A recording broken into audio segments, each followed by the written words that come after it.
Today, what we'll be covering is investment appraisal under uncertainty. So, as the name suggests, that uncertainty has something related to probability, individual probability, that is the probability of one event occurring, and there is also joint probability that whether two events will be occurring simultaneously or not. Then we'll be also covering in this topic the expected value. Expected value is none other than the value into the probability of occurrence of that particular value is the expected value. So these things we will be covering here, and then indulging in one more complexity to our NPV calculation, that is related to the probability part, or I would say that is related to the risk or uncertainty which is related to the NPV or decision making. Okay, so if we'll just see the content, what we'll be covering here is investment appraisal under uncertainty. Uncertainty could be divided into further two parts: core uncertainty or risk. Risk means something that could be quantified or which would be expressed in monetary terms, and uncertainty core, which means non-quantifiable or for which we cannot put a monetary term or which we cannot put in our workings. For uncertainty, we do sensitivity analysis, and it has its own strength and weaknesses. Risk is something which we'll be inculcating via expected values, and it's had this expected value calculation has its own strength and weaknesses, and there are some other methods which is not predominantly followed in our investment horizon, but yes, this could be studied and have a view of it, that is adjusted payback period, risk adjusted discount rates, that is increasing the discount rate with the expected extra risk that we can see or foresee from a particular project. Then discounted payback period. Payback period we have already studied. Then if we want to calculate the payback with the discounted cash flow, then it would be called discounted payback period. And simulation. Simulation will be in the form of various scenarios: bad, best, and normal scenario, most likely scenarios. The scenario analysis will have an impact on all the variables. Instead, the sensitivity analysis, which is covered here in uncertainty, will have the change in only one variable to the change in NPV. So all the methods has its own strength and weaknesses. We'll see one by one all the things today. Okay, we'll start the chapter with first part, that is the difference between the risk and uncertainty. If we want to see, or in a layman language, what would be the difference if I ask you what is the difference, or what prima facie difference you see in risk and uncertainty, then what would be your answer? Like uncertainty, like we can't forecast the outcome. Correct. So if I fine tune it, risk and uncertainty both has something which we can't foresee, but risk is something which we can inculcate in monetary term. Uncertainty is non-quantifiable, things that we cannot foresee right now. Why it is happening in all the investment appraisal? So investment appraisal faces these problems because all our decisions are based on forecast. We have to have assumptions of future, which is full of risk and uncertainty. So we cannot be 100% sure while estimating anything. And it has an element of forecast, which is involving some risk and uncertainty. And all forecasts are in any case subject to uncertainty, and uncertainty needs to be reflected in the financial evaluation. So risk is quantifiable. Possible outcomes have associated probability, thus allowing the use of mathematical techniques, and uncertainty is unquantifiable. Outcomes cannot be mathematically modeled. So we cannot put any mathematical value to the uncertainty or some events which might occur in future. These are called uncertainty. If we can put the value, if we can inculcate it in a model, then it would be called risk. All investment appraisal, the areas which are of concern are therefore the accuracy of the estimates concerning project life. We may assume that the project life is 5 years, but actually it might occur that it may be only 3 years, because it is on the basis of some assumptions that might happen or not. Then predicted cash flows and associated probabilities. So we are predicting some cash flow for each year. It might happen, it might not happen. So that is a reason why risk is there in the calculation of future cash flows in any case, which is getting inculcated in our investment decisions. And last is the discount rate. The discounting rate or cost of capital which we are using, or expected benefit from a particular project which we are expecting from a particular project, may be having some risk element which might change in future and make our model not beneficial for us in any decision making. So these are the prima facie three things that we estimate or forecast in a particular project which might have a risk or uncertainty element inculcated in it, which we have to model via using probability of it. Okay. So how to incorporate risk and uncertainty? Investment appraisal under uncertainty, and the uncertainty part we can remove it by setting up shorter payback targets. If I ask you, what is your level of confidence for the expected cash flow that you are expecting in year one, and what is your level of confidence for the cash flow that you're expecting to receive in year 5, then the level of confidence will be obviously more for year 1 as compared to your level of confidence that you're having for year 5. So we can remove uncertainty by shortening the payback period or payback targets.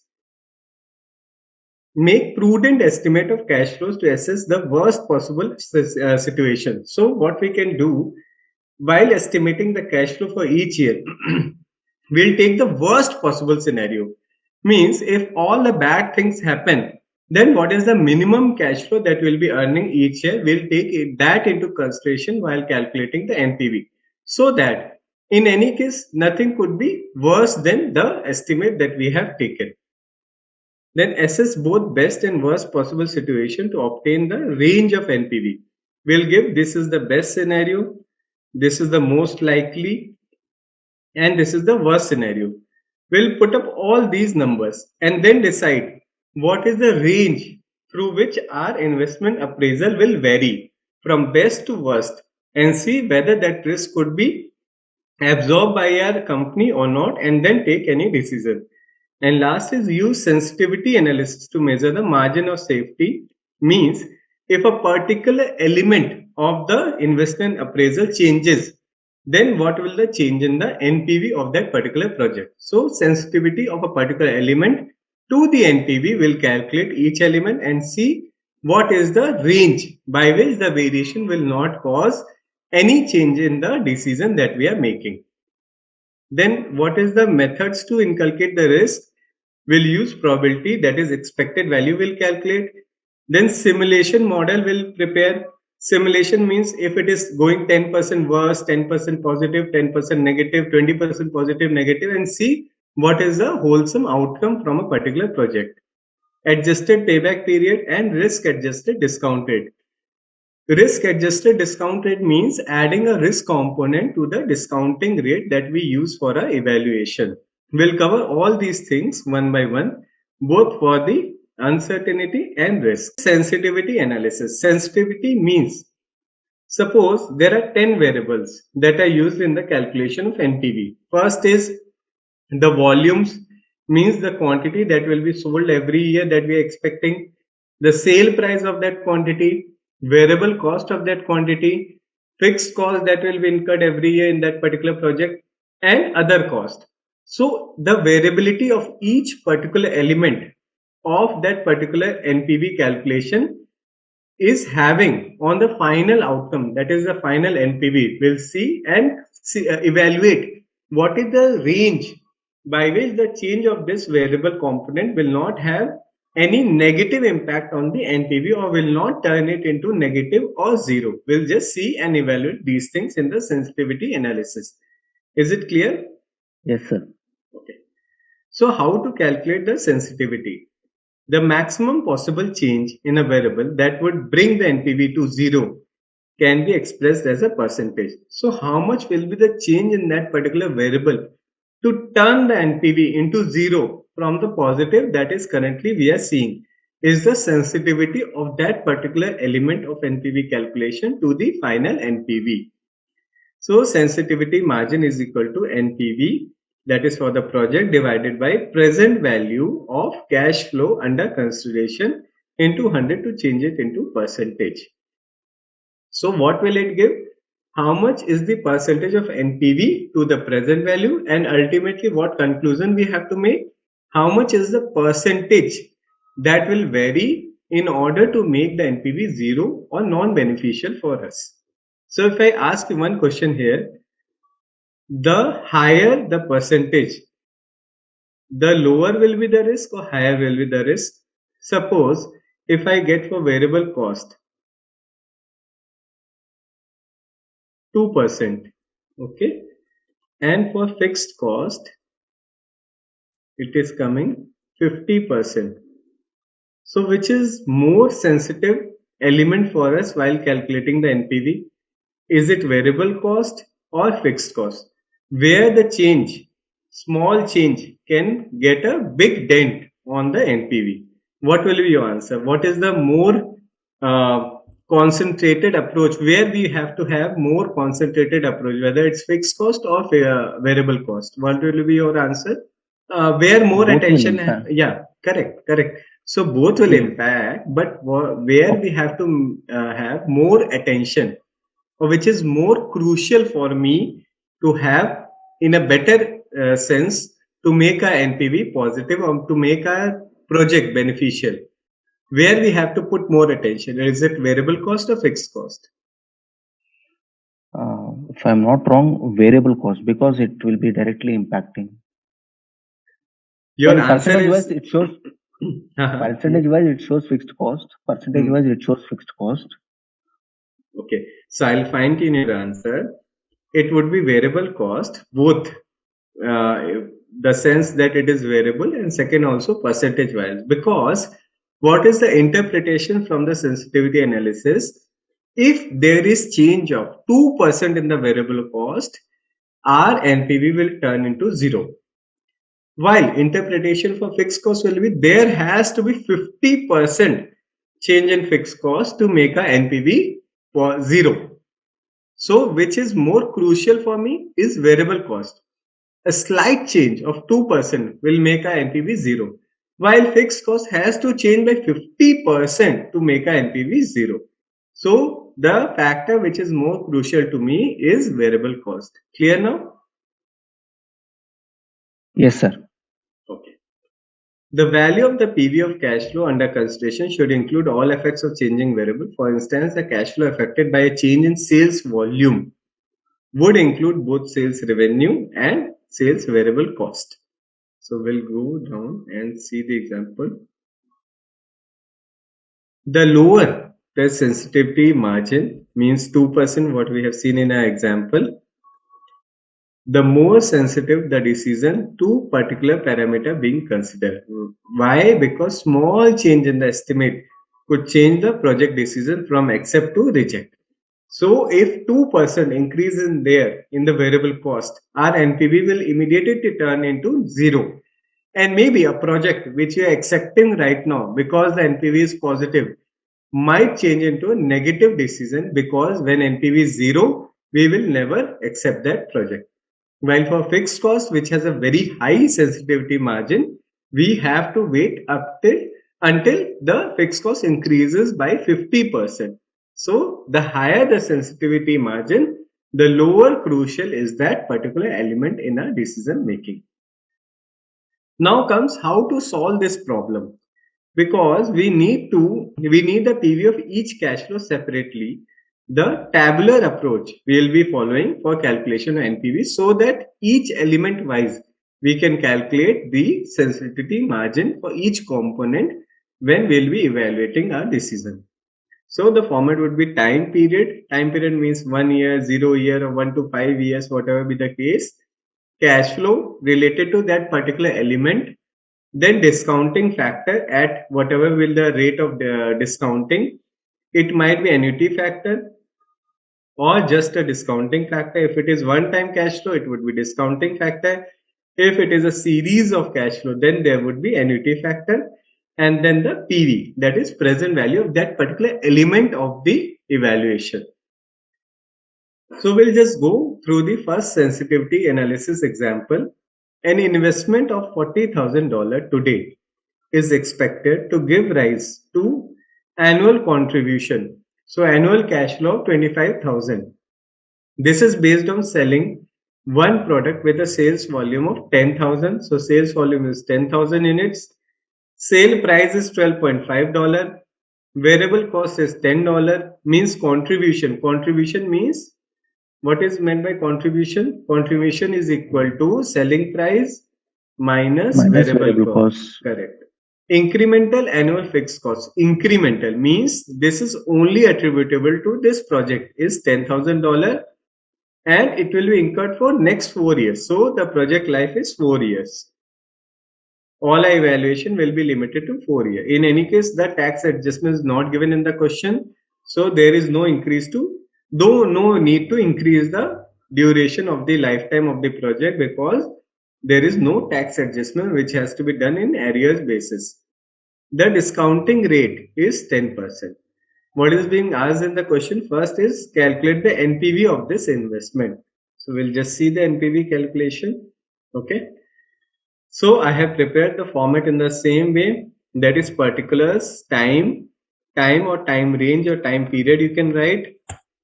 Then annual cash flow or one single cash flow that will be occurring at the end or beginning. Then discounting factor or annuity factor. Then present value. So what is given in the question? It is given initial outlay of $40,000. So our first cash flow would be 40,000. That is an initial investment at time period 0. And the discounting factor would be 1 for year 0. And our present value is $40,000. Okay. Then next is the contribution of 25,000. That is from selling of 10,000 units at 12.5. So if I want to put here the value, it is sales revenue 10,000 units into 12.5, the annual cash flow, and discounting factor 10%, 10% for 4 years. We'll just see annuity factor 10% for 4 years, that is 3.170. So 3.170 into $1,25,000 coming to 396,250. Similarly, what is next given in the question is the variable cost of 10 per unit. So 10 per unit will just calculate 10,000 units into 10 is the variable cost. For again 4 years, that is 10% for 4 years, will calculate the annuity factor coming to 3.17. We'll just multiply it and get the value of variable cost. In any case, the fixed cost is given in the question 10,000 per year. So for 4 years it is there. So 3.17 into 10,000, that is fixed cost coming to 31700. If I want to calculate the NPV, I'll just sum up all these cash flows, that is inflow and outflow. Only one is the inflow, that is sales revenue, rest variable cost, fixed cost and initial investment is my outflow, totaling to 7550. So our NPV is coming to 7550. Okay. Is this format clear? Any doubt? Clear, sir. Okay. Next is calculate the sensitivity of your calculation to the following. First is initial investment. What will the answer? NPV, that is 7550 divided by initial investment, that is 40,000. Correct? Yes. So sensitivity will be NPV divided by initial investment, that is 7550 divided by 40,000. So 18.88%. Until and unless the initial investment increases by 18.88%, our NPV will not go into zero. Just to check it, if I want to increase it, suppose into 1.1888%. Okay. See, my NPV is turning into 0. So this is Yes, what which is being shown via sensitivity analysis of each component. Then next is selling price per unit. The sensitivity of selling price per unit to the total NPV.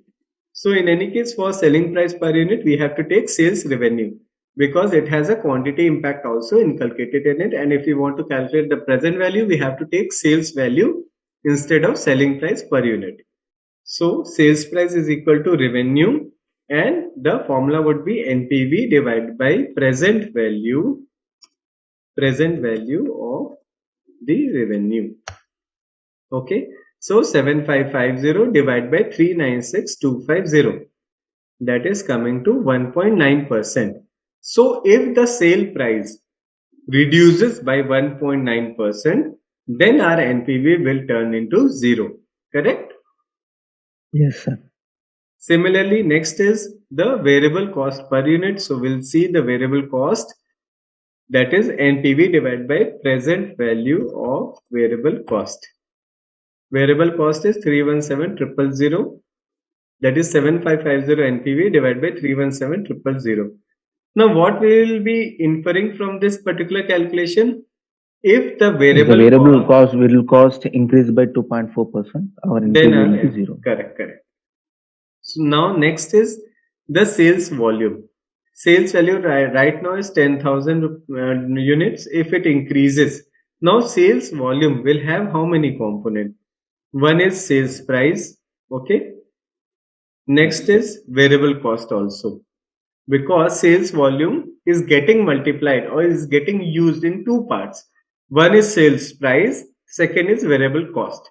With the increase or decrease in sales volume, two things will get impacted: sales price and variable cost both. So never do this error of multiplying sales volume with only sales price. It is impacting two things: sales price and variable cost both. Or directly you can take contribution. Contribution. That is sales price minus the variable cost. So here the contribution is 2.5. Okay. When the sales volume changes, both revenue and variable cost will change. So the relevant for cash flow is contribution. What is a contribution here? Contribution means sales revenue minus variable cost, that is 79250. Correct? Or we can Yes, directly sir. also do it, that is 2.5 per unit into 10,000, that is units, into 3.17, that 3.1. is discounting factor, 79250. So here the percentage will come NPV divided by present value of contribution, 7550 divided by 79250. So when my volume actually decreases by 9.5%, then our NPV will be 0. Okay. Next is fixed cost. So fixed cost we are having here 10,000. We'll just see the present value of fixed cost, that is 31700. So my answer would be 7550 divided by 31700. So we'll just see here the NPV divided by present value of fixed cost. So it is 7550 divided by 31700. And we got that when the increase in fixed cost is by 23.8%, our NPV will turn into 0. Next is discounting rate. So discounting rate. So for that, in any case, we want to see right now. Suppose X is the discounting rate. It is giving positive NPV of 1000. We want to calculate the rate that will give me NPV 0. Then we can calculate the change in rate. That is this rate minus this. We'll see how much is the change or percentage change that will make the NPV 0. And this rate, in any case, we have seen the rate at which NPV is 0. What we call that rate as? The rate of discount at which NPV is 0. What is that rate? Break even? IRR. IRR. Okay. IRR. Yes. Okay. So we'll just calculate Yes. IRR. Suppose IRR is 10%.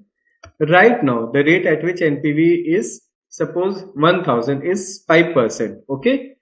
So our sensitivity will be the difference of this rate. Okay. Divided by the initial rate, that is 5. Just modulate so that number. So 11% increase should be there in the discounted rate to make the NPV 0. This part you understood? Yes, sir. Okay. So rate at which NPV is equal to 0. Since here cash flows are a bit easy, directly only annuity cash flows are there. So we want to have the present value of all these cash flow equal to 40,000. Then our NPV will be 0 because initial investment is also 40,000 only. Okay. Yes. So we'll just see here. So net annual cash flow is 15,000 sales volume minus VC minus FC, that is fixed cost 15,000. So 15,000 into annuity factor for 4 years of a particular rate is equal to 40,000. Correct? So Yes. 15,000 into annuity factor. Let the annuity factor be X is equal to 40,000. So we'll just see where we are having annuity factor equal to 2.67%, 2.67, that is for 4 years, 4 years annuity factor. So immediately we'll go to table to see where we have annuity factor equal to 2.67 for 4 years at which discounting rate. So 4 years, in any case here we are not having it. So here 4 years 3.102, 3.3, 2. So here we can see at 18% approximately it is equal to 2.69. So our discounting rate will be 18%, at which our NPV will equal to 0. Correct? Yes. Yes. Then our sensitivity immediately will calculate change in rate to make NPV 0 divided by current rate. That is 18 minus 10, that is the current rate, divided by the current rate, that is 10. So 80%, the rate has to change by 80% to make the NPV equivalent to 0. Simultaneously, you can calculate by calculating the IRR of this project. So by taking suppose 20%, we'll have one rate, then we'll put the formula lower rate plus NPV at lower rate divided by NPV at lower rate minus NPV at higher rate into the difference of rate. By that also you will get IRR. That rate minus the current rate divided by current rate will also give you the sensitivity analysis for discounting factor. Yes. We'll calculate in both ways. Next example, we'll calculate in IRR pattern and see it. Okay. So next is B company is considering investing $5 lakh in equipment to produce a new type of ball. Sales of the product are expected to continue for 3 years. So our life of the project is 3 years. Correct? At Yes. the end of which the equipment will have scrap value equivalent to $80,000. Sales revenue per year is $6 lakh and variable cost is $3,50,000. So what is the contribution from it? 250. 250, correct. And annual fixed cost will increase, means it is because of this particular project, $40,000. Determine whether on the basis of estimates given the project should be undertaken, assuming that all cash flows occur at annual interval and that B company has a cost of capital 15%. So just NPV calculation. Will you be able to calculate? Yes. Yeah, just calculate it. I'll just wait for a minute. So can you take me to the annuity factor Yeah, table? sure.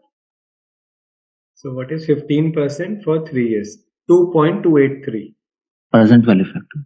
Yeah, 15%. 0.658. Net present value is 214,710. 21417. Okay, we'll just see.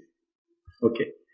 So we'll just solve the question for all the other students also. So BN company considering investing 5 lakh.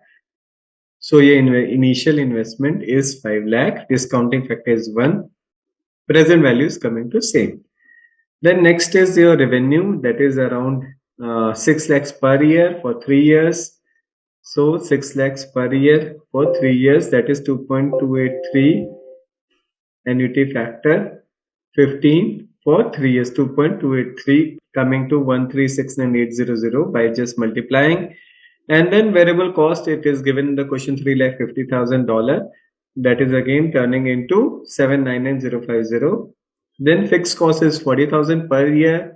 With annuity factor, it is coming 91320, and the scrap value that will be realized in the third year is $80,000.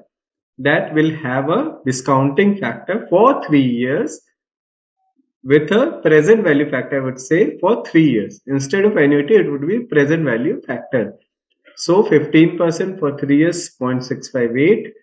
Then the present value is coming to 52640. If we sum it up, it is coming to 32070. So where you got missed? Same, sir. 32070 only. 320, okay. For fixed cost, yes. For fixed cost, instead of negative, I took positive. Okay. So 320. Be very careful with the negative and positive of fixed cost and the initial investment and variable cost. And the positive will be only sales value and scrap value. Okay. Yes. Now, in a quick rapid manner, we'll just see the sensitivity of each of the thing. Initial investment, what would be? It is 32070 divided by 5 lakh. Correct? Yes. So 32070 divided by 5 lakh, it is 6.4%. When the fixed cost will increase by 6.4%, our NPV will turn into 0. Then next is scrap value. So present value of the scrap value will take, and the formula will be NPV divided by present value of scrap value. So that is 32070 divided by present value, that is 52640, coming to 60.9%. That means if our scrap value decreases by 61% approximately, our NPV will turn into 0. Next is selling price. Selling price in any case will take sales value. Okay. So NPV divided by present value of revenue, that is present value of revenue 1369800. So my formula would be 32070 divided by 1369800, coming to around 2.3%. So if my selling price reduces by 2.3%, my NPV will turn into 0. Next is unit variable cost. So we'll just take NPV, that is 32070 divided by present value of variable cost, that is 799050. So which is coming to around 4%. Our variable cost, when increases by 4%, our NPV will turn into 0. Next is the annual fixed cost. So fixed cost, in any case, we know the present value of fixed cost, that is 91320. Our formula will be 32070 divided by 91320. That is coming to 35.1%. If our fixed cost increases by 35%, our NPV will turn into 0. Next is sales volume. Sales volume, the factor that we'll be considering here would be contribution. Contribution, very good. So the factor we'll be considering is contribution. That is sales revenue minus variable cost, that is 2,50,000 per year. So we'll just see here. So what is the contribution? Present value of the contribution, it is around 570,750. So 32070 divided by 570,750. We'll just have it 32070 divided by 570,750. If our contribution, or if our volume, I would say sales volume, decreases by 5.6%, our NPV will turn into 0. Last is cost of capital. So here we'll see via IRR method. Because IRR is the rate at which our NPV is equal to 0. The difference of IRR to the present rate, that is 15%. The percentage change will be the sensitivity factor for the cost of capital. So we'll just calculate IRR here. What is the annual cash flow? Is 6 lakhs revenue minus variable cost minus fixed cost. Annual cash flow coming to $210,000. Apart from this, there is one more cash flow, that is the scrap value. So what is the scrap value that is coming in third year? Is around 80,000, if I am correct, $80,000. Yes. 80,000. So currently the rate is 15%, which is given in the question, with which we are getting positive NPV of 32070. We'll take the next rate as 20%. Okay, and calculate whether it is turning into negative or not, and then finally calculate the IRR. So NPV at 20% discounting factor would be initial investment, that is 5 lakh, plus the annual cash flow 2,10,000 into annuity factor for 3 years with 20% discounting rate, plus the 80,000, that is scrap value, into present value factor at the rate 20% for 3 years. This is clear how I am calculating NPV? Yes, sir. This is annual cash flow into annuity factor for 3 years with 20% discounting rate, that is coming to 2.106. So 2.106 into $210,000 and plus this scrap value, I'll just put it more clear, initial investment, here annual PV of annual cash flow, and this would be PV of the scrap value. To make it even more clear to all of you. Okay. So now we'll just see the present value of 20% with 3 years, 0.579. So we'll just put 0.579 into 80,000. And if we sum it up, it is coming to negative 11,420. Clear? So immediately Yes. I can go for IRR calculation. IRR is equal to lower rate 15% plus, what will the plus factor? NPV. NPV, yeah, NPV at higher rate, that is around 32070. 32070, that is NPV at higher rate divided by lower rate NPV divided by 32070 lower rate NPV minus into minus, that will be, I'll put here minus 11,420, okay, into the difference of rate, that is 15% minus 20% minus 15%, 5%. Any doubt? You were No, saying sir. something? Yeah. So No. it is coming to around 18.69% as the IRR. So my sensitivity would be the change in rate, that is 18.69 minus 15, that is 3.69 divided by 15%, coming to around 24.60 percentage. That is, if our discounting rate increases by 25% approximately, our NPV will turn into 0. Is it clear? Yes, sir. Okay. Now, what are the advantages and disadvantages of sensitivity analysis? It is a bit simple process to calculate just each factor. You have to correlate with NPV and see how much should be the change in that particular factor to make NPV 0. And it provides some additional information to allow management to take again a subjective decision. Now, whether 24% change in discounting rate is good, bad, or ugly for them, that is again a decision that is pending with the management. There is no clear cut answer coming from this analysis. I can't say yes, go for it. I can't say no, you don't have to go for it. It depends on the person to person who is evaluating the final outcome of sensitivity analysis. Then third is identifies critical estimate. Obviously, if we look here, I could see that the lowest is with selling price and the variable cost. So these are the most critical element for me while I am evaluating this particular proposal. So it identifies the critical estimate. What is the disadvantage? Assumes variable change independent of each other. When the variable cost, if I'll give you a practical scenario, you can tell me when variable cost is increasing by suppose 10%, will the company not increase the selling price? Definitely they will increase. Yes. So this is one disadvantage, that it assumes that a particular variable changes without any change in the other variable. Then next is does not assess the likelihood of variable changing. So what is the chance of this variable cost increasing 10%? That is not given by this model. What is the probability that variable cost will increase by 10%? That we cannot get from this particular model. Then third is does not directly identify a correct answer. Again, it is dependent on the subjective thing, that is the person to person belief. You cannot get a right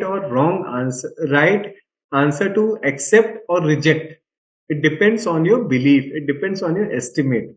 So, one short answer is not given by sensitivity analysis, probability analysis. So, to overcome these shortcomings, we are going for probability analysis. What is the probability analysis? Assigning the likelihood of occurrence of each event is called probability. So when we'll evolve and we'll go for likelihood thing, then we'll attach probability to a particular amount and we'll get the expected amount or expected value which we can use while deciding any investment proposal.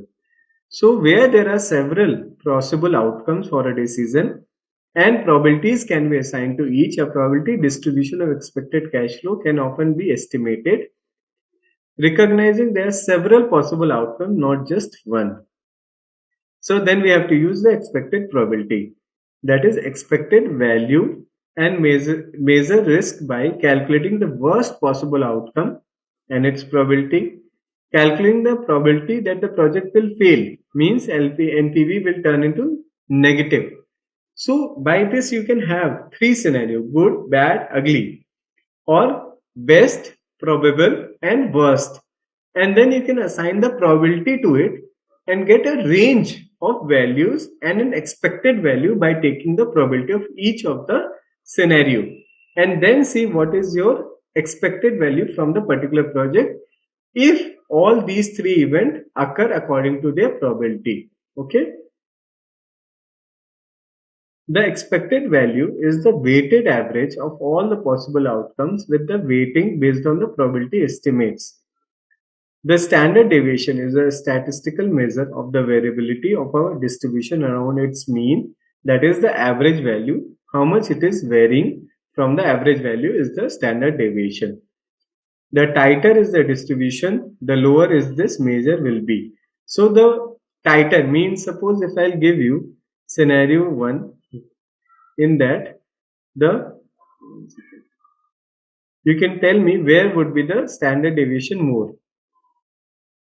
This is best, this is probable outcome, and this is worst. So one project and second project. Just tell me which project is more riskier. Here 80% probability is this.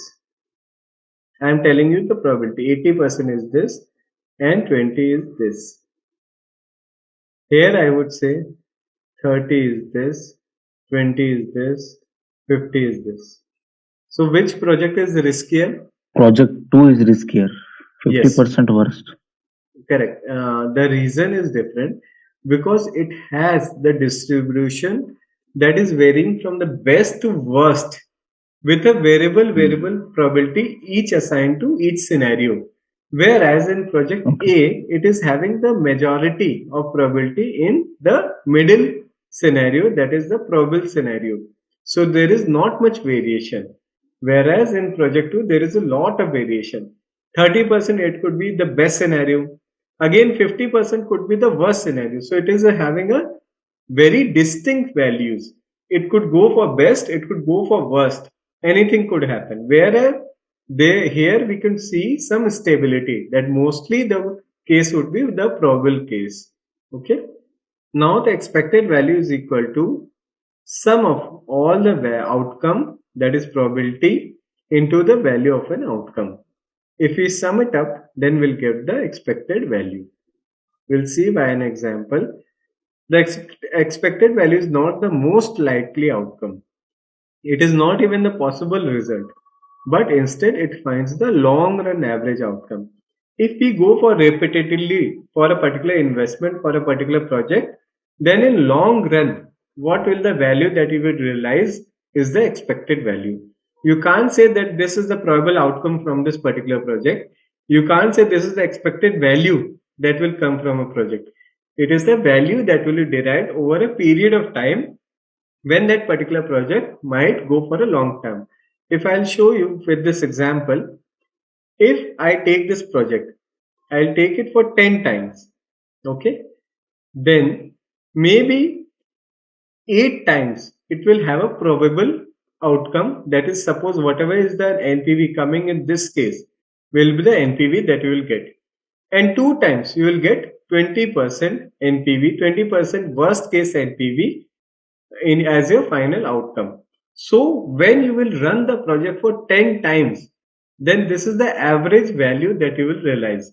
If you run the project only for 2 times, so it might be that you will get only worst probability, or it might be you will get only probable scenario NPV. But you can't say that I will get an average NPV, that is 80 plus 20, whatever is the value, that allocation we can't get. You have to run it for 10 times, then only you will get this answer. Okay, is it clear, or shall I explain again? Can you explain again, sir? Yeah, okay. I'll explain with an example. It's a bit tricky, so I'll explain that.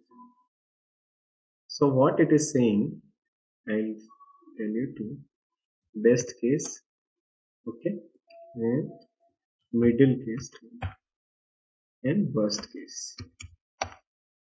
And all. Okay. And this is the NPV project A, and this is project B.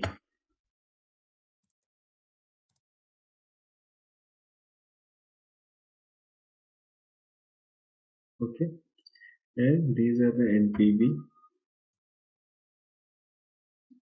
and probability.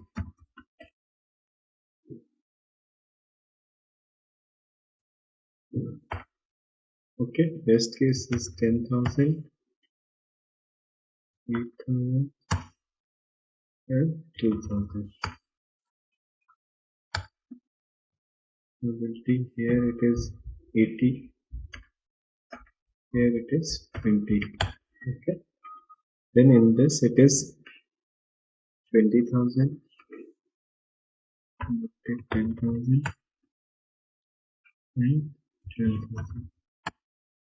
These are the probabilities that we have taken in the question: 30, 20, 50. 30, 20, 50. Okay, so if we want to calculate the EV, okay, expected value of the NPV. Okay, so if we want to calculate for project A, what it would be? 10 into the probability of this case, that is 0, plus this into this, plus this into this. Correct? Is it correct? Yes, sir. Okay, if Yes, we sir. want to calculate for this, it would be this. I would make it a bit different example. Okay, so these are the two Yes. projects and expected value, got it. Okay, now if this project we will take entire life, or in the entire life of the organization 10 times. Okay, you will run this project for 10 times, means one time it would be run, then some completion would be there, some value will be derived, then again you will go to run it. In the entire life of your company, this project will be run for 10 times. Okay, this project for 5 times. Okay, clear? Okay. So what is being shown or depicted by 6800? You can't tell me, sir, every time I will be realizing 68. So it would be total value that I will derive from project A is 68 into 10, that is 68,000. Or here you can't say that every time when I will run this particular project, I will get 6400, and 5 times I will run it, so I will get total 32,000. If you will tell me this answer would be wrong. Why wrong? What is meant by this? I'll take this case. What is meant by this is, if you will run it for 10 years, 1, 2, 3, okay, total 10. So maybe first time you might get only 2000. Okay, next time again you might get only 2000. Then next time you will get 8000, and further is you might get 8000. So that in totality, what is the average that you will be getting would be equivalent to divide by 10, 6,800. So it is an average value that will be realized over a period of time when you will run that project. You can't say it is the expected value that I will get every time I run this project, but it is a long run value that you will get over the number of times you will run the project. Is it clear? Yes, sir. Any doubt? I can explain again if you want. No, sir. Clear. Okay. The EV is the weighted average of the outcomes with the weightings based on the probability estimate. The EV does not necessarily represent what the outcome will be. You can't say that every time I will get 6,800. If that is the answer, you will be in a different mode and you will get stuck. Because in any case, first day you might get only 2,000. So this is not that the outcome will show every time, nor does it mean the most likely result. You can't even say, no, most likely I'll get 6,800. No, you might get less or more also, but over the period of time, what it really represents is the average payoff per occasion if the project were repeated many times. So if the project is repeated 10 times, then the average that you will realize is 6,800 per year. But for that you have to run it for 10 times. Okay. The two main problems with using EV to make decision in this way is the project may be carried out only once. Then will your EV calculation work? If the project we have to take only No. for once? No. It could result in a sizable loss. See, if I run it only for once, it is a huge loss. And there may be no second chance to get our money back. The probabilities used are simply subjective estimate. Again, the probability that you are using is again on the basis of some estimates, on the basis of some judgment, which cannot be 100% correct. It might go in different way. It might go in negative and positive both. So again, it is based on some estimate which might not be 100% accurate. Now, the third illustration. A firm has to choose between three mutually exclusive. What is meant by mutually exclusive? Means if one project I am taking, I cannot take the other one. So if other one I am taking, the first one I cannot take. The outcomes of which depend on the state of economy. The following are the estimates have been made. Three types of economy is the situation, that is recession, stable and growth. Probability given 0.5, 0.4, 0.1. Project A has NPV. All values are in $1,000. 100, 200, 1400. Project B 0, 500, 600. And project C 180, 190, 200. Determine which project should be selected on the basis of expected market value or expected NPV. We can calculate it. What is the expected NPV of project A? 50 plus 80 plus 140. 270. Yes. Correct? Yes. Then here for project B, it is 0.4 into 200, 500, that is 200 plus 0.1 into 600, that is 60. It is equivalent to 260. 260. Then third project, 0.5 into 90 plus 76. 0.4 into 190, 76 plus 20. What it is coming to total? 90 plus 70 is 166 plus 20, 186. 186. So which project we should opt by taking the expected values? Correct? This one only? Yes. Yes. Okay. Maybe I'll solve there also. So we can have it just by expected NPV calculation, that is particular year, particular state of economy NPV into the probability of it by totaling up for all the scenarios. Project A should be taken into consideration because it is having the highest NPV. But again, I would say which, if we have to calculate, in any case, these two other projects suppose are in consideration, then which is more risky, project A or project B? Project A. Why? Because its cash flow is bit spread and having a huge variation. If you could see in growing, it is 1400. Here in Yes. recession, it is just 100. So the variance between the two scenarios is bit high. So it is bit Yes. riskier project. Yeah, either you will succeed or you will fail. Both has a very steep chances or a very variant cash flow. So it is bit riskier. Okay. Okay. Yes. Using EVs in larger NPV calculation, the EV technique can be used to simplify the available data in a larger investment appraisal question. So we'll just see. D company is considering an investment of $460,000 in a non-current asset expected to generate substantial cash flows inflows over the next 5 years. So the life of the project is 5 years. Unfortunately, the annual cash flows from this investment are uncertain. So it is not certain. We may receive huge amount, we might not receive, depending on the probability that is assigned to that particular scenario. But the following probability distribution has been estimated.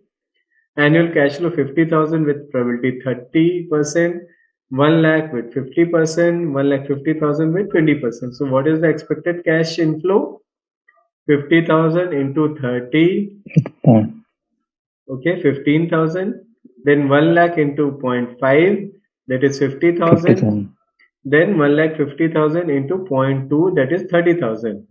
So 30,000. how much it is coming? 110. 110. Then at the end of its 5 year life, the asset is expected to sell for $40,000. The cost of capital is 5%. So whether the investment should be undertaken or not, just the NPV calculation has to be done. So we can do it quickly. I think it's 95, sir. 95. Yeah. Sorry. No issue. No issue. Sir, can we go back to the third question, sir? Once, sorry. Yeah, sure. Previous Sure. one. Yeah. Tell me. Here, the probability for any project it should not reach 100. It should reach 100 only. 0.5 plus 0.9 plus 0.1. Because For these are each the project. So what maybe you are undertaking in different way. This project is having various scenarios with a probability attached to it. Obviously, all the scenarios probability should be equal to 100%. Then only you can get the expected cash inflow. I'm not saying that this project has to be done 100%.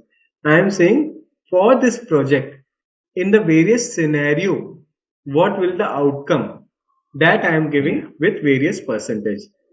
But don't relate that for project A it is 100% that I am doing. No, I am not doing project A.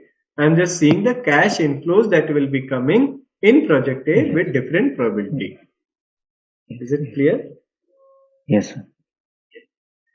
See here also I am just taking the probability of inflow. I am not saying that DN company has to take this project. Yes, in project B we are getting, in the recession we are getting a 0. Yes. So here, 0.5 is the probability that it would be recession where my NPV will come to 0. So 0. yeah, It's not like we are not opting that one. It's 0. yeah, 0. Value is there. Value is there. If it is recession, then project B will fail and it will have NPV equivalent to 0. If it is stable, then 0.4%, which is the probability of stable is 0.4. That is 40% probability that will get stable economy. There my project B will get 500 NPV, and in growing where there is a probability of 10%, I'll get 600. Okay. Yes. Clear? Yes, sir. Okay. We'll go to this question.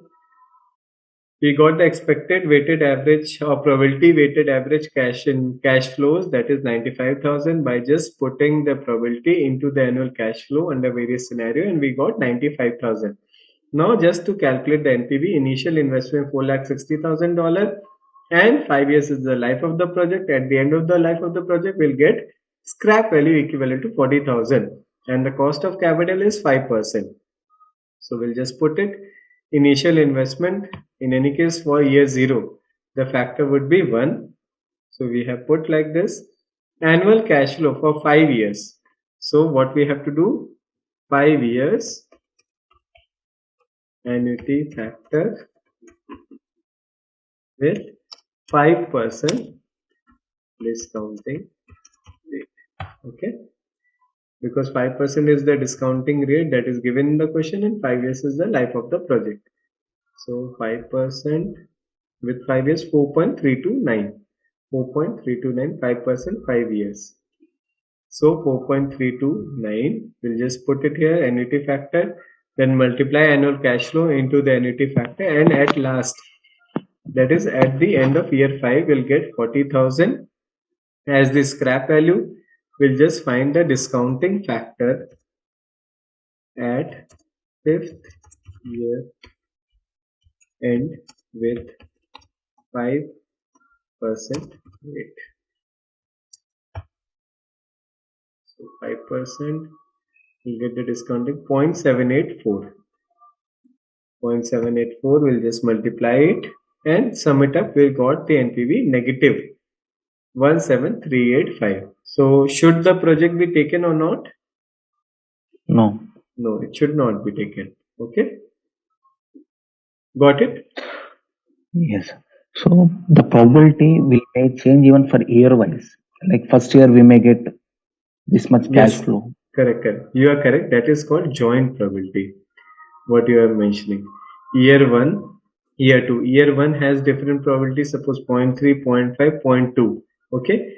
Then Yeah. year 2 might also have different probability. Here we are assuming these questions that this probability will remain same for every year. That's why immediately I am taking that point. 50,000 will be having probability of 30%, 1 lakh 50%, and 1 lakh 50,000 20%. It might be given to the question that every year the probability is going to be changed. Then your concept will be brought. For second year, it would be different. Third year, it would be different. Right now, if nothing in the given the question, then you have to assume that probability will remain same. Yes, we change in the cash flow also. Yes, 100%. The cash flow will change accordingly. Okay. But that will be again a very time-taking, complex one. Complex. Yes. Complex. But if you have to have an option-based answers, then they might be assuming that you have around 2 to 2.5 minutes. So in that, that much complexity will not be given to you. Okay. Yes. Using EVs with decision matrix, EV are also used to deal with situations where the same conditions are faced many times. Your problem only. The problems involve construction of a decision matrix. Using expected values with decision matrix, suppose one illustration will take a newspaper agent sells a weekly magazine which advertises local second-hand goods. The owner can buy the magazine for 15 cents each and sell them at 25 cents. So what is the profit or contribution, whatever you can say, is 10 cents. Correct? 10 cents. At the end of the each week, unsold magazines are obsolete and have no value. So if you can't sell it in a week time, then it's a waste. So what will the loss on the waste would be 15 cents per magazine I will lose because I have purchased it for 15 cents but I cannot sell it. The owner estimates a probability distribution for weekly demand which looks like we'll have 10 units in demand with 20% probability, 15 units with 55% probability, and 20 units with 25% probability, totaling to 1. What is the EV of the demand, or expected value of the demand? It would be 10 into 20%, that is 2. 2. Then 15 into 55%, that is around, let's say, 15 into 8.25. Okay. Then 20 into 25%, that is 4. 5, sorry. Yeah, 5. So 7, 8, 15.25 is the EV. Correct? Okay. If the owner is to order a fixed quantity of magazines per week, how many should that be? Assume no seasonal variations in the demand. So if he wants to fix that every week I want to order this much. So what would the scenario? we have three things. Either 10 would be the demand, either 15 or 20. In these scenario, we'll see where the loss is minimum due to unsold magazines and where the profit is ultimately the best for me. That would be the demand or that would be the order that I will place for every week, correct? Yes.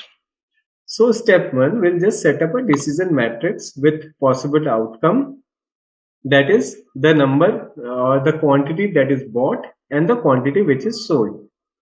We have three options: 10, 15, 20. Here also 10, 15 and 20. Suppose 10 I have ordered and 10 I have sold. So what will be the profit? Every unit fetches me profit of 10 cents. What will be my total 10 profit? cents. So 10 into 10, correct? $1. Yeah, we can write it here in cents. So 100 Ah, cents will have profit. yes. Suppose I have Yes. bought 10, but I could sell only.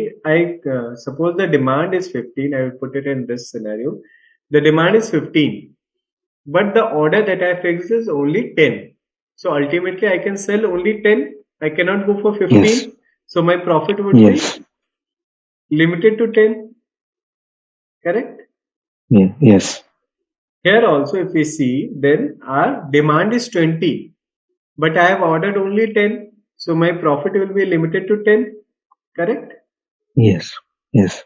Okay. And we have the probability, that is 20, 55 and 25. So for 10 it is 20, for 15 it is 55 and for 20 it is 25. Correct? Yes. So if we multiply with probability, we can get 75 plus 25, 100 is my expected profit that I will derive from this option. Correct? Yes. Like this we can see for all. I'll show you here. So we have got 100 and expected value 100. Now, if I fixes my order at 15, but my demand turn it into only 10, then what would be my Yes. profit? You will say, sir, it would be 100. I would say no. Profit earned is 100. You are correct because I can sell only 10. That is 10 into Unsold 10. stock. Correct. But I have an unsold stock of 5. Correct? Which I have Yes. purchased for 15. Correct? Yes. Yes. That is a waste for me. I have to dispose it off. So my net profit would be 100 minus 75, that is only 25. Okay. Then here, if we purchase 15 and I am able to sell 15, then my profit will be 15 into 10, 150. If I purchase only 15 but my demand is 20, then also I can sell only 15. So my profit would be 150. Then expected value I can calculate by just multiplying zero point 0.2 into 25, 0.55 into 150, then 0.25 into 150. We got expected value as 125. Okay, clear till now? Yes. Now third scenario where I have bought 20, but I got a demand of only 10. So my profit is again 100. That is I can sell 20, 10 only, 10 into 10, that is total 100. But my remaining stock is 10, which is a waste for me and which I have purchased for 15 each unit. So total loss to me is 150. So after deducting from the profit, the net loss that is accruing to me is 50 cents in first scenario. If I have bought 20 but I can sell 15, then what will be the scenario? Total profit will be 150. For unsold stock, that is 5, we have bought it for 15 cents per piece. That will be, Yes. we'll deducting 75 and the net profit would be again 75 only, that will accrue to me in this scenario where I have bought 20 but I can sell only 15. If I have bought 20 and I can sell also 20, then my total profit will be 20 into 10, that is 200. And the expected value is coming to 81.25. So which is the best scenario for me to opt for? Or if I want to fix that annual or weekly demand, then I should fix it for 15 15. because there the expected value is the most, that is 125. So my answer would be to set the weekly demand with 15 only. Correct?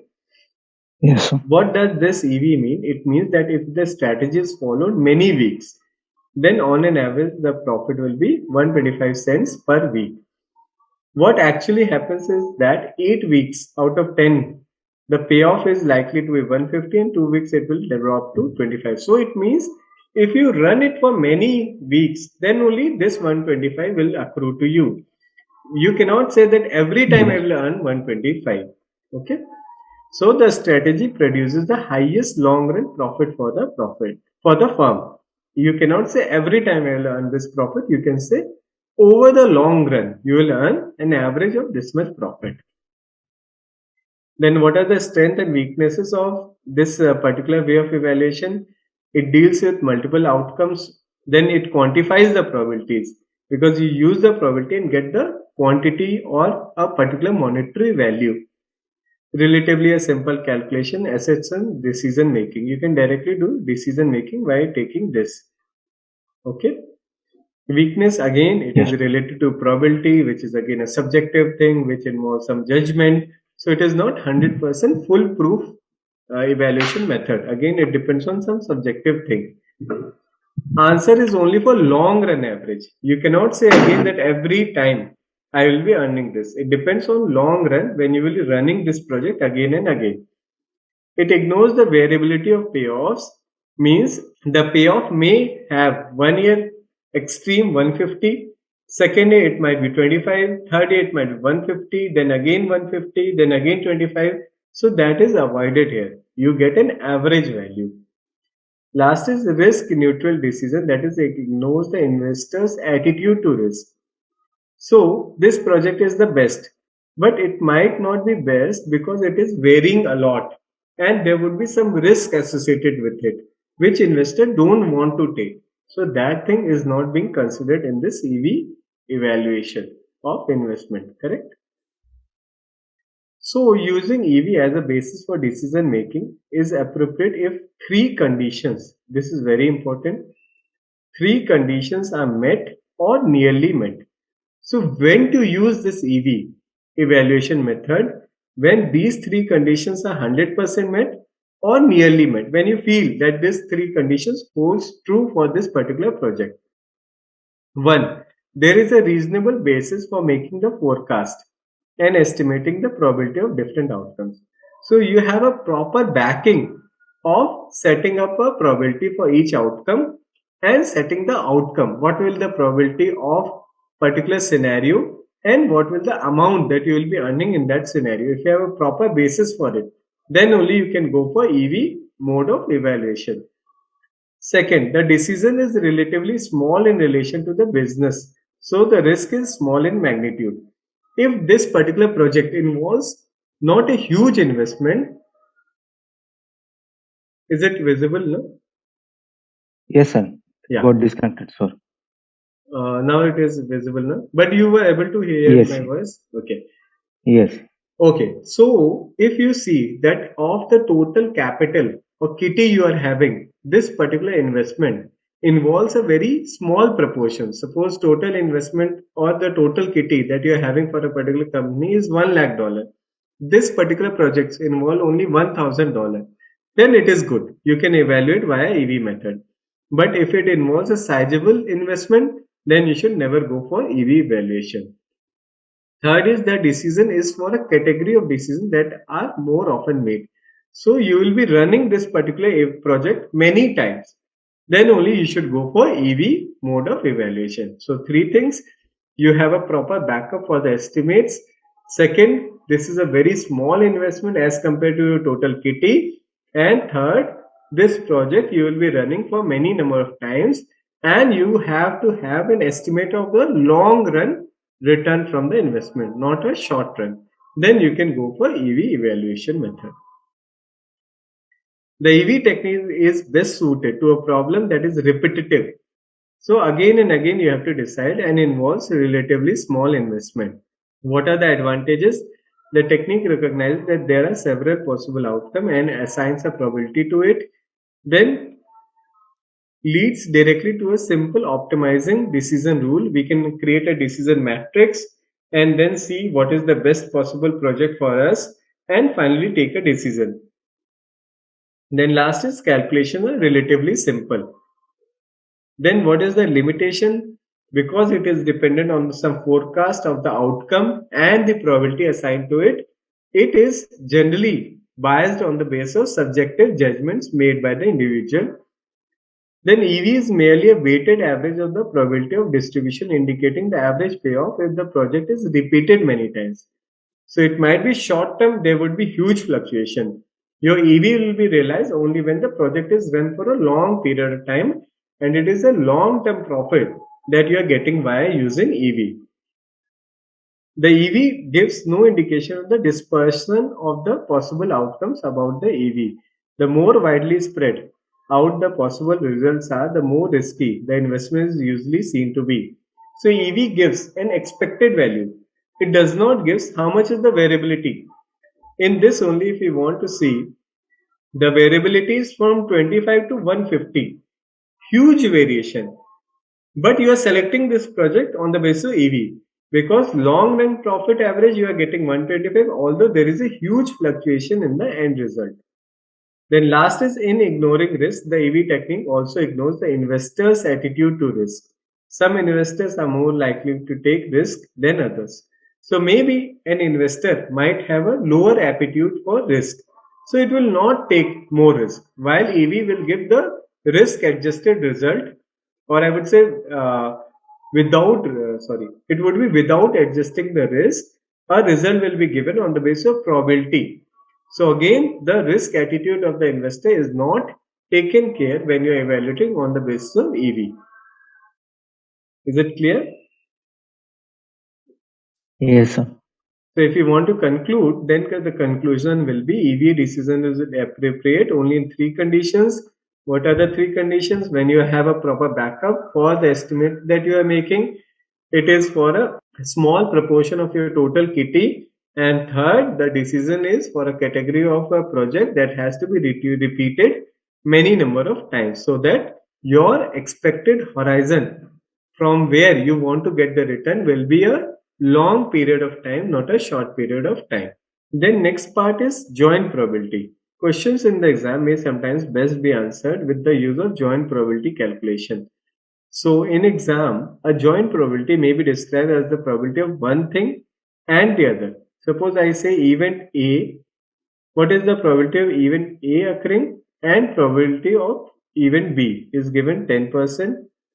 Here also 10%. I'll ask you what is the probability of happening of both event A and B. Then what will be your answer? 10 into 10 when both will be occurring. If I'll say probability of occurring of event A or means either A or B, then your answer might turn into different. So we'll just see.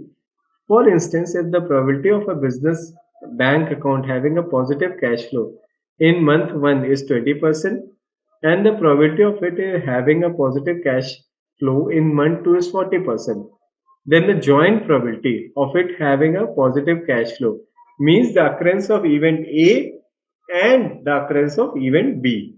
Because in month 2 you want positive cash flow along with month 1 positive cash flow. So you are having A and B. So what will the probability? 20% into 40%, that is 8%. Also, potentially useful is the ability to calculate the probability of one thing or another thing. If the events are mutually exclusive, this is found by adding the individual probabilities together. So if I say either A will happen or B will happen, okay? Both are mutually exclusive project. And I will ask you, what is the probability of occurrence of event A or event B? Then you will say immediately, sir, 10% is event A plus 10% is event B. And your answer would be immediately 20%. I would say, okay, correct. Then I will change the part. Event A and B are not mutually exclusive project. They might happen together also. Then what will you answer? Then, sir, the occurrence of event A is this. The occurrence of event B is this, obviously. minus I will deduct the joint probability of occurrence of event A and B when both could happen. That is in any case 10 into 10, that is 1%. So I will say 10 plus 10 minus 1, that is the chance of occurrence of either A or B is 19%. Is this clear? Yes, sir. Okay. So if the two events are not mutually exclusive, you can add the individual probabilities together and then deduct the joint probability of them both occurring. For instance, if the probability of receiving 2000 next month is 65% and the probability of receiving 4000 the month after is 75%, the probability of receiving one amount or the other would be 65 plus 75 minus the joint probability, means 65 into 75. Correct? That is totaling to 91.25. That is the joint probability concept. As it would be possible for the receipt of both amounts to occur, the events are not mutually exclusive and therefore the joint probability must be deducted. In any case, if the deduction is not made, then your totaling of all the probability is going to 140, which is not possible. The sum total of all the probability should always be equal to or less than 100. It cannot be more than 100. Okay? Yes. Okay, just try to solve this. A company has estimated cash flows for a project, incorporating the probability of each present cash flow into its estimate as follows. Year 1, present cash flow, present value. Directly they are giving present value. So you don't have to do all the discounting factor adjustments. It is $1 lakh, probability 20, $2 lakh, probability 80. Then year 2, present cash flow, $2 lakh, 30, and the $3 lakh probability with 70. The proposed investment will cost $4 lakh, payable in full at the start of the project. So first is, what is the mean or expected present cash flow in year 1? That is none other than 1 lakh into 20, 2 lakh into 80, totaling to around 1 lakh 80,000. Is it clear? Yeah, I'll just show. Yes, sir. No issues also. So it is 1 lakh into 20 plus 2 lakh into 80. That is 1 lakh 80,000. Then next they are asking the mean or expected present cash flow in year 2. That is 2 lakh into 30%, that is 60,000. 3 lakh into 70%, that is 2 lakh 10,000. So 2 lakh 10,000 plus 60,000 coming to 2 lakh 70,000. Okay. Then what they are asking is the mean or expected NPV of the project. So expected NPV will be 2,70,000 is the cash flow, expected cash flow in year 2 plus 1,80,000 expected cash flow in year 1 minus the initial investment, that is 4 lakh. Correct? Yes, sir. So expected cash flow for year 1 is 1,80,000 plus year 2 totaling to 4,50,000 minus initial investment of 4 lakh totaling to 50,000 as the expected NPV. Okay. Then what are they Yes. asking? The probability of the investment having a negative NPV and the probability of the investment having a zero NPV. So here comes the role of joint NPV. So how to solve it? We'll just see. So year 1 and year 2. Okay. These are the 2 years which will have some probability and all the things. So year 1, the probability is 1 lakh. We have the probability to get cash flow 1 lakh or 2 lakh with probability 20%. So we can, what all we can have probability? Here we'll get 1 lakh. There we'll get 2 lakh with 30% probability. Here we'll again get 1 lakh.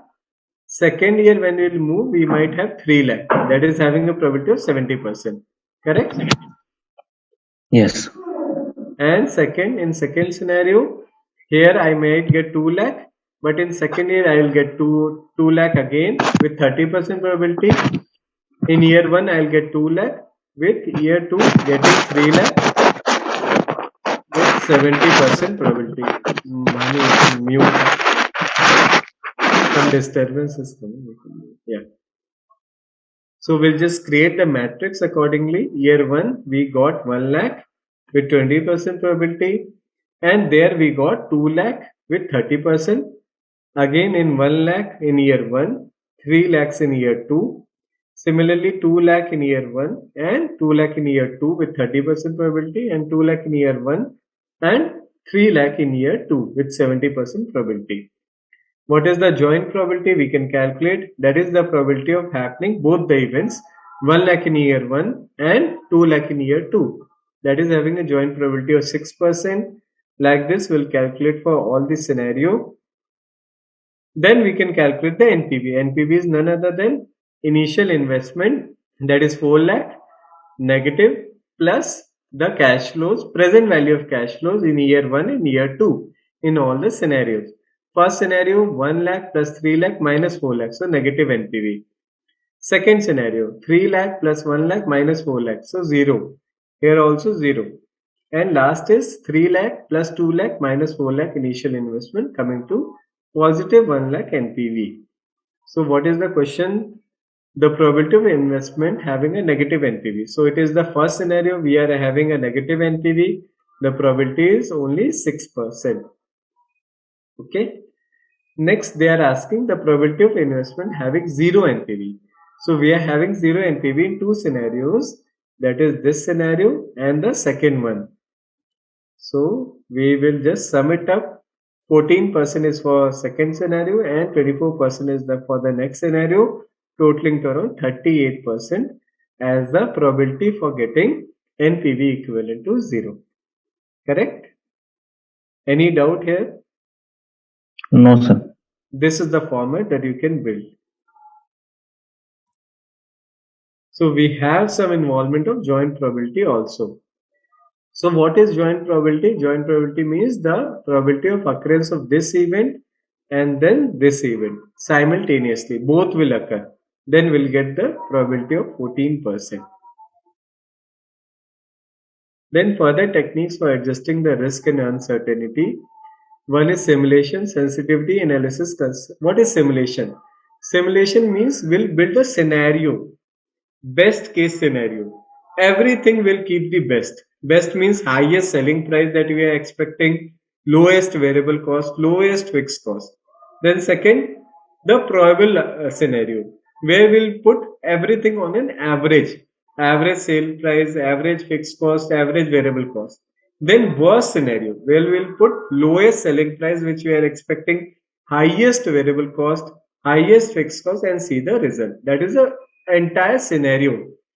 Only one variable we are not moving up and down. We'll move up and down the entire variable. So it is a scenario which includes all the variable instead of just one variable that we are taking in the sensitivity analysis.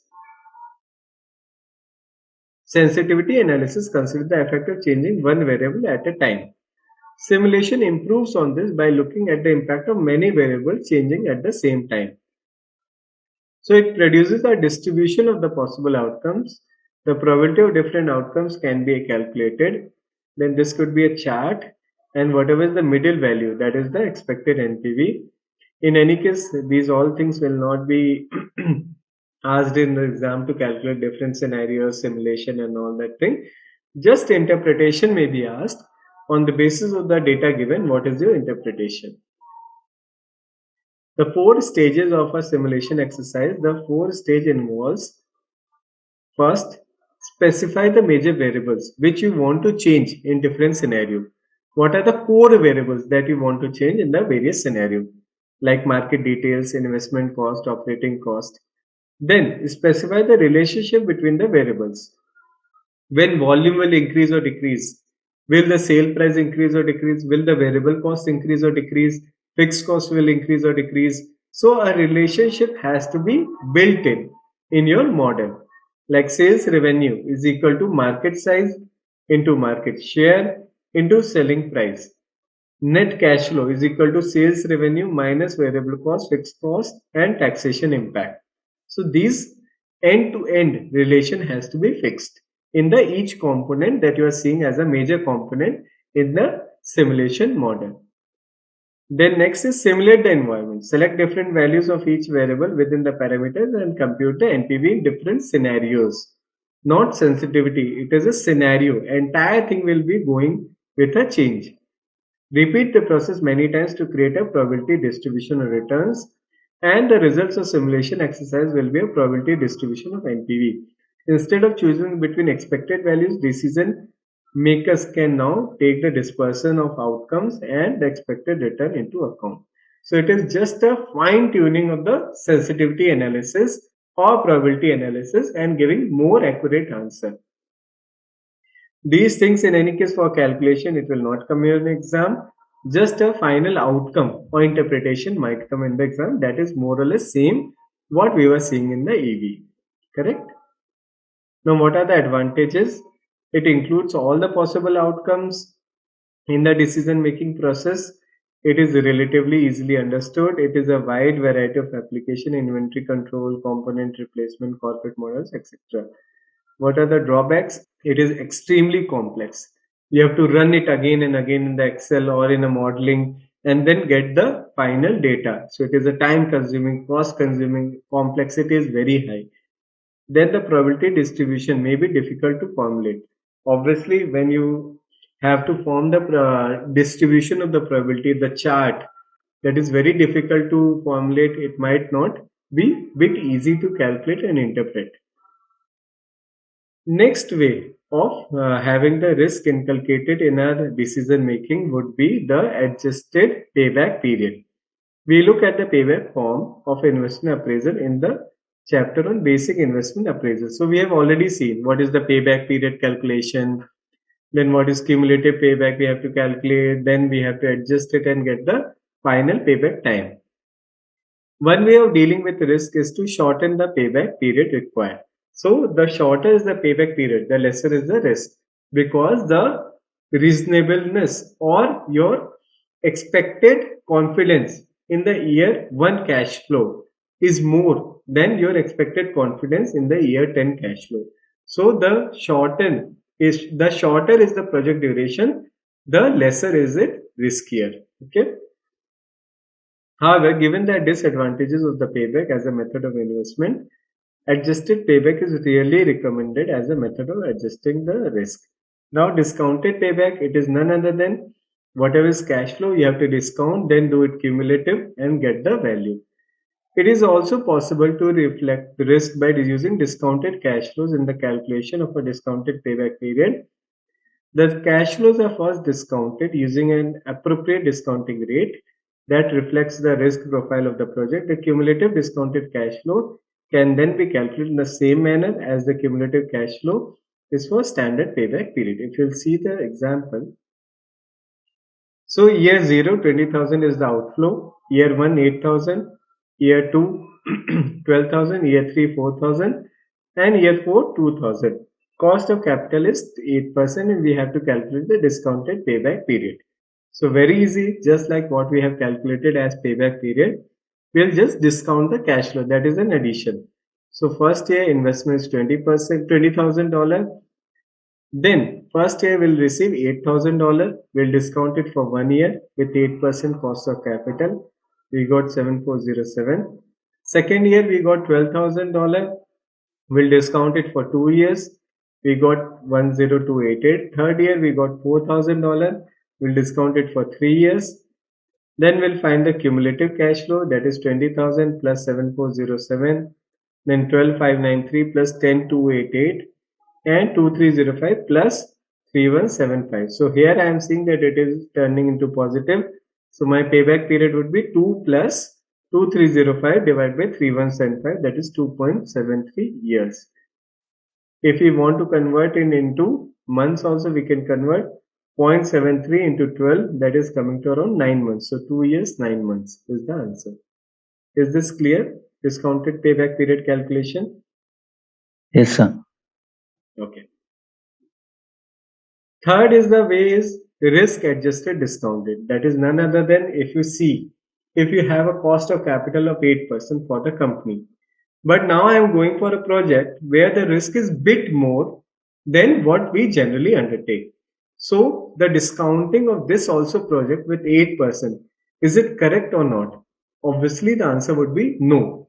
Why? Because when you have more risk, you have to get it adjusted by using a higher discounting factor. So it would be 8 plus something, that is an adjustment for the purpose of risk. That is risk adjusted discount rate. The discount rate we have assumed so far is the rate that reflects either the cost of borrowing of funds in the form of a loan rate, the underlying required rate of return by the business, that is, each business, what is the expected return that they want from an investment, or a mix of both. If an individual investment or project is perceived to be more risky than existing investment, the increased risk could be used as a reason to adjust the discounting rate. We should actually increase the discounting rate to have a component of extra risk that I'm taking for this particular project inculcated in it. This is a key concept in investment appraisal. Applying the existing discounted or cost of capital to an investment assumes that existing business and gearing risk of the company will remain unchanged. If the project is significant in size, if the project is significant in size and likely to result in additional risk, then a project specific or risk adjusted discount rate should be used. Instead of using the general discounting rate, we should use risk adjusted discounting rate. The application of an increased discount rate is often successful in eliminating marginal projects, because when you discount with a higher rate of discounting factor, then maybe NPV might turn negative. Suppose initially the discounting rate that we are using for the company was 8%. With this, the NPV was coming $100 positive. But if I change it to risk adjusted, it is coming to 12% discounting factor. Immediately it will turn NPV into negative. And the marginal projects, which is at the near end, or it is giving a very marginal NPV, that will be removed after adjusting the risk in the discounting factor. You will again see these techniques for dealing the risk and uncertainty future in different chapters. So if we want to have an understanding of this particular example, a company is currently evaluating a project that requires investment of $12,000 now, immediately in year 0, 4,800 at the end of year 1. Again you have to invest. This is the first example we are seeing where we are investing in two tranches, year 0 and year 1. The cash inflow from the project will be $16,800 at the end of year 2 and $14,400 at the end of year 3. The cost of capital is 15%.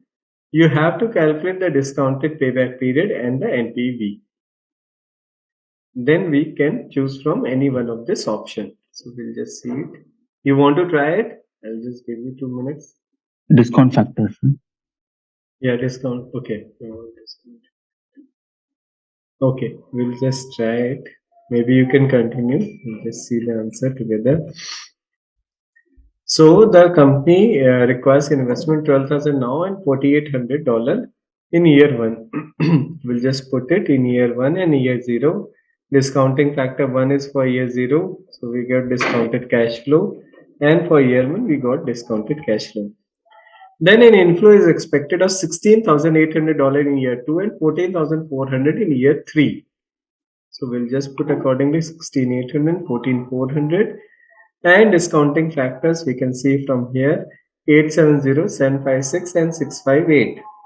870, 756 and 658. We'll just take the discounted cash flow by multiplying the discounting factor with the cash flow, and by summing it up we can get the NPV, that is coming to 5998. And second thing what they asked is the discounted cash flow or discounted payback period. So we can see it is turning to positive in year 3, in between year 2 and 3. So we can immediately calculate it is 2 year plus the remaining part, that is the amount that is left after year 2 divided by the year 3 cash flow, discounted cash flow. So it is coming to 2.37. Okay, we can see this Yes. in the option wherever it is given close to this value, that is 6000 and 2.36 years. Okay, the correct answer is option D. Then next we'll just move. So Petra is contemplating purchasing a machine for $275,000, which she will use to produce 50,000 units of a product per year for 5 years. So life of the project is 5 years. These projects will be sold for 10 each and variable cost at 6. So my contribution is 4. Incremental fixed cost is $70,000 per year and $25,000 per year for selling and distribution, and this was for production. Petra has a required rate of return of 10%. By how many units must the estimate of production and sale volume fall for the project to be regarded as not worthwhile? So that is in any case asking the sensitivity of volume of sale to the total NPV. That is the change in the contribution you have to see along with the change in NPV. So NPV divided by present value of the contribution. Correct? Yes. A type of this example we have solved initially. We'll just see it again. What is the answer and how we have to calculate it one by one. We'll see it just once again. So initial investment is $275,000. That is in any case having a discounting factor of 1 and totaling to $275,000. Now contribution. Contribution we can directly calculate 10 minus 6, 4. 4 into 50,000 is 2 lakh. 2 lakh per year for 5 years. And the discounting factor is 10%. So the contribution is 2 lakh. We'll just see the annuity factor 10% for 5 years, that is 3.791. So we'll just put it here and we got $7,58,200. Then what is the fixed cost? $70,000 per year for production and $25,000 per year for selling and distribution. So each will multiply with the annuity factor of 3.791. We got the values of the discounted cash flow and total it up. We got NPV equivalent to 123,055. Okay. Now we have to see the sensitivity of contribution to the NPV. So we got the contribution is $7,58,200. So NPV divided by the contribution, giving us 16.23% is the sensitivity. Means the volume has to go down by 16.23% to make the NPV equivalent to 0. The current volume is 50,000. So the number of units that has to be reduced is 50,000 into this particular percent, that is 16.23%, equivalent to 8115 units. Is it clear? Yes, sir. Okay. So next is, when using the expected value criteria, it is assumed that the individual wants to minimize risk for a given level of return, maximize return for a given level of risk. Just tell me one thing, is risk being considered in our EV model? Because we have studied that there is one shortcoming of EV model is we don't consider the level of risk. We just try to maximize return, correct? Return. Yes, return. Yes. So minimize risk, maximize risk, that is nothing of my concern. We don't consider only risk. We just focus on the return, correct? Then Yes. minimize risk irrespective of the level of return, that is also a wrong option. Maximize return irrespective of the level of risk, that is the correct answer. Which of the following statements is incorrect? Sensitivity analysis assess how responsive the project's NPV is to changes in the variables used in the calculation of that NPV. Correct? When calculating the sensitivity of each variable, the lower the percentage, the less sensitive is the NPV to that project variable. Is this statement correct? Not for every variable lower. See what the statement says, when calculating the sensitivity of each variable, the lower the percentage, the less sensitive is the NPV to that project variable. See, variable A has percentage 2%. Okay. Yeah. variable B, that is fixed cost, is having percentage 50%. Which is more sensitive? Variable A. A. And what statement says? The sensitivity of each variable. The lower the percentage, the less sensitive it is. So is this statement correct? No. So this is Higher the sensitivity. correct. So this is Incorrect. an incorrect statement. A distinction should be made between the term risk and uncertainty. Which of the following statements is true? Statement 1. Risk can be applied to a situation where there are several possible outcomes, and on the basis of the past relevant experience, probabilities can be assigned to the various outcomes that could prevail. So what is the crux of this statement? There are various outcomes, and on the basis of past, I can put value to it. So there is various outcome plus a value that could be attached to it. That is risk. So this statement is correct. Yeah. Second, uncertainty can be applied to a situation where there are several possible outcomes. Obviously, due to uncertainty also there are several outcomes, but there is a little past relevant experience. We don't know exactly what could go wrong to enable the probability of possible outcomes to be predicted. So we cannot put monetary value to the possible different outcomes due to uncertainty. While in risk, we can put value. So both statements are correct. Yeah. So that both the statements are true. The higher risk of a project can be recognized by decreasing. If we want to have a higher risk in a particular project inculcated in something, what we have to reduce? The cost of an initial investment. Obviously, when the risk is more, the cost of initial investment will be more. So this option is wrong. The internal rate of return. In any case, we have just seen that the risk adjusted rate of return means you have to increase the rate of return to adjust for risk. So this statement Risk. is also wrong.